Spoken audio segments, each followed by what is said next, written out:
Hey, what is up guys and welcome back to our YouTube channel. I hope you guys are having a great day, and without further ado, let's get straight into the video. So as you've probably been hearing, unless you live under a rock, the economy is basically crumbling, and to fight this economic crisis, the Fed, that is the central bank of the United States, is actually putting a lot of more money into the economy. So one of the ways that the Fed can actually pump money into the economy is by the printing out of money.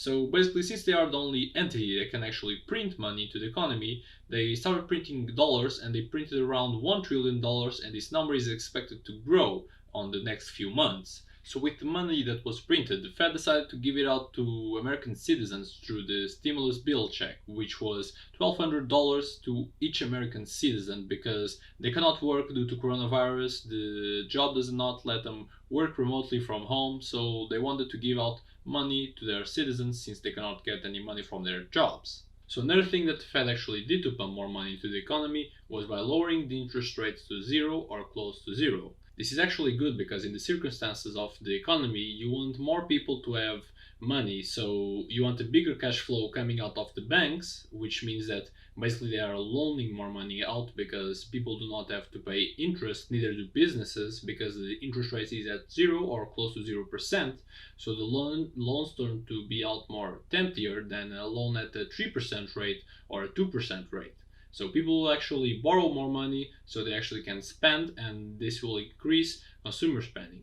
But the thing is, the Fed actually does more things than actually these two, which are already pretty big for the economy. So the Fed also decided to lower the reserve ratio to zero, which means that when banks receive $1, they can loan 100% of that dollar. So if the reserve ratio was actually at 20%, they actually have to hold 20% of a dollar, which means that for a dollar they have to hold 20 cents of that dollar, and they can lend out the 80 cents that is left over from the 20% they actually stood with. So last but not least, and equally important, the Fed actually decided to buy corporate bonds.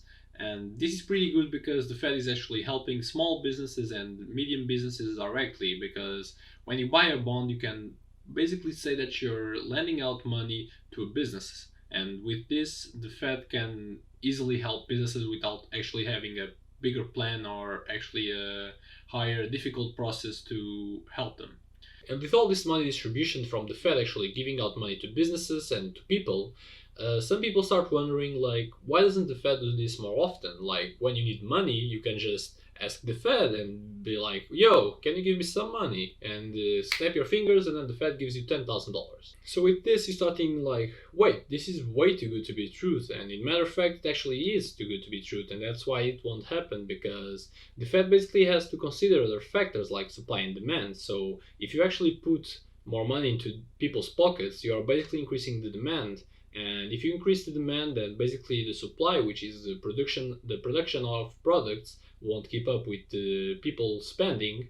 This means that people will be actually willing to overpay for the products because there's a lesser amount of products that there are people wanting to buy them. So basically the prices increase, and this is also known as inflation.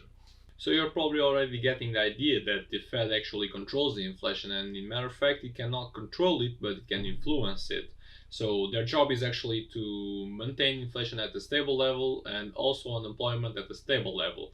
And they do this through the interest rates mostly, and a lot of other factors as we have mentioned before. And there are a lot more ways that the Fed can actually influence the inflation and unemployment, but that's not what the video is about.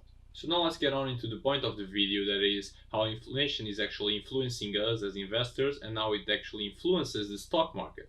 So I want you guys to actually first think about this phrase, that is, $1 today is not the same as $1 tomorrow, and it's actually a pretty easy concept to understand, since if you have, for example, a 3% inflation per year, you can understand that if you divide it by 365 days, which are the days in a year, you'll get the inflation per day, and that will be basically meaning that how much your dollar will actually lose value per day. So you're probably already thinking that the higher the inflation, the worse it is, and it kind of is, because let's imagine that you have a 10% return on a company and you're a US citizen. So you have 10% return from this company, and if you have a 6% inflation per year, those 10% will actually be 4% at the end of that year. While if you were, for example, a Canadian citizen and you have a 3% inflation per year, you will actually only have to deduct 3% from that 10% and you'll get a 7% return per year, which is actually a pretty big difference. If you compare it, you have a 7% return and a 4% return, which is pretty significant. And even though inflation sounds mostly bad, the truth is there are actually good sides to inflation. So let's say, for example, in a company, if you have inflation in the country, the inflation can actually help the company grow their margins, and we'll see that on this next example. So here we have the legendary company Overseas Candy from the video of dividends that we made 2 weeks ago. Be sure to check it out. And so let's imagine that, for example, Overseas Candy in 2020, actually all the costs for a bag of candies is actually $10. So basically, if they want to produce a bag of candies, they have to pay $10, the marketing, the candy, the packaging, etc. It's all $10.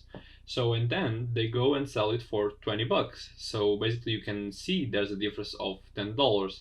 But now to make this example simpler, let's just think about the tax as a 0% tax. So the net income will actually be $10. Now let's imagine that inflation is at 5% and a year goes by, so it's 2021, so everything will basically increase 5%.